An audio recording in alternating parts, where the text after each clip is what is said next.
সরকার গঠনের পরবর্তী ৪ বছর এবং ৫ বছরের ভিতরে কিন্তু বিএনপি সেটি কিন্তু পাস করেনি। তার সংখ্যাগরিষ্ঠ থাকার এবং সরকারে থাকা সত্ত্বেও।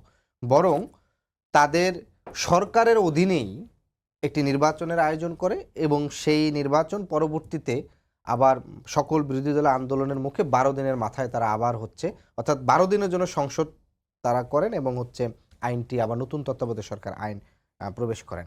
যদি এখন সংস্কার হয় এবং পরবর্তী রাজনৈতিক সরকার এসে মনে করে যে প্রয়োজন নেই তাহলে ছুঁড়ে ফেলে দিবে এমন সংস্কার কি আপনারা চান কিনা? আচ্ছা। ছুঁড়ে ফেলে দিবে কিনা সেটার তো ইতিহাস বিএনপির আছে। আমরা যদি বলি যে ১৯০০ যে রতন ভাইরা সবচেয়ে বড় সাক্ষী সে বলেছিল, আমিও কিছুক্ষণ আগে পড়তেছিলাম যে ৯০ এর সে গণঅভ্যুত্থানের ৩ টি জোট, বিএনপি নেতৃত্বাধীন একটি জোট, আওয়ামী লীগের নেতৃত্বাধীন একটি জোট এবং বাম গণতান্ত্রিক বা অন্যান্য দলের একটি জোট। মোট ৩ টি জোট ছিল। সেখানে তারা কিন্তু রূপরেখা দেখেছে এবং রূপরেখাটি আমি পড়ে যেটি দেখলাম যে সেখানে ছিল ক্ষমতার ট্রান্সফরমেশনটা যেন খুব সুন্দর সুষ্ঠুভাবে হয়।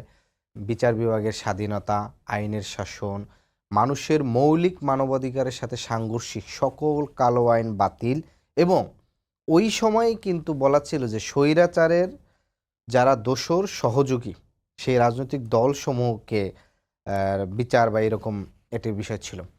তাহলে আপনি দেখেন যে ৯০ সালে যে ৩ জোটের যে রূপরেখা এবং সেটি সমন্বিতভাবে স্বাক্ষর করা এবং জাতির সামনে কমিটমেন্ট দেওয়ার পরবর্তীতে যখন ক্ষমতায় বিএনপি আসেন জাতীয়তাবাদী দল এবং জোট তারা আরেকটি দলের সাথে একসাথে মিলে যখন ক্ষমতায় আসেন, এরপরে যখন ৯৪ সালে মাগুরা জেলায় যে উপনির্বাচন হয় সেই উপনির্বাচনে ৯৬ জি। উপনির্বাচন কেন্দ্র করে একটি জটিলতা তৈরি হয় এবং সেখানে কিন্তু কথা ছিল যে ৯০-এ রাজনৈতিক ঐক্যমতের ভিত্তিতে যেই তত্ত্বাবধায়ক সরকার সেটি কিন্তু সরকারে ছিল না।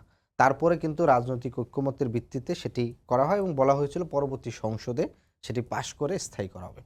কিন্তু সরকার গঠনের পরবর্তী ৪ বছর এবং ৫ বছরের ভিতরে কিন্তু বিএনপি সেটি কিন্তু পাশ করেনি। তার সংখ্যাগরিষ্ঠ থাকার এবং সরকারে থাকা সত্ত্বেও।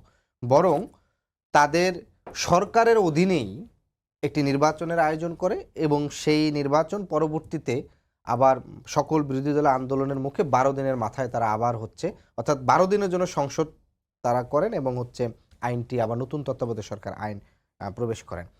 এটি গেল ১ম যে কমিটমেন্ট, এটি একটি বিষয়। দ্বিতীয়ত বিষয় যেটি দেখবেন এটা আমাদের শিক্ষার্থীদের সাথে আমাদের খুব আ আ সামঞ্জস্যপূর্ণ। সেটি হচ্ছে যে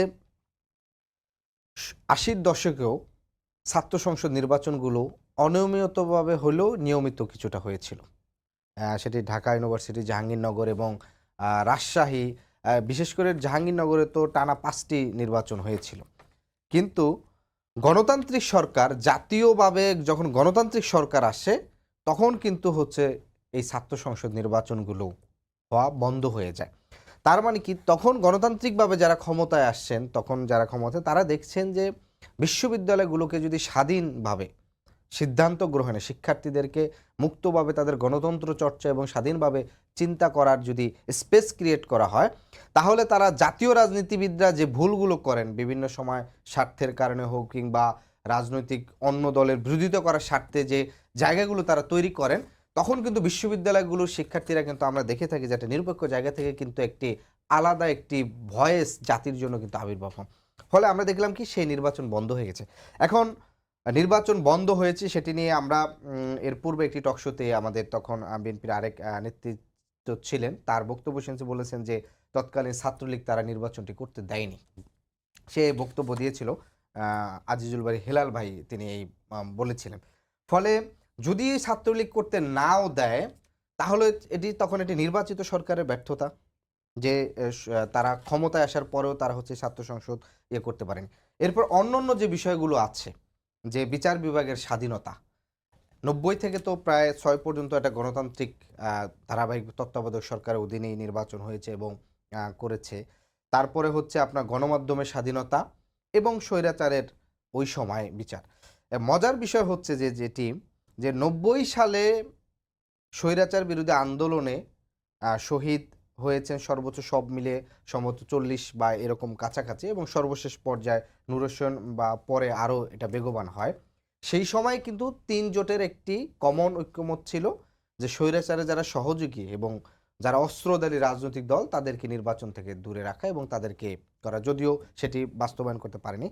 কিন্তু ২৪ সালে একটি অদ্ভুত বিষয় যে এত বড় গণহত্যার পরেও আওয়ামী লীগ নির্বাচনে অংশগ্রহণ করতে পারবে কি পারবে না, সেই বিষয়গুলো থেকে কিন্তু আমরা রাজনৈতিক দলগুলো থেকে সুস্পষ্ট বক্তব্য দেখতে পাচ্ছি না।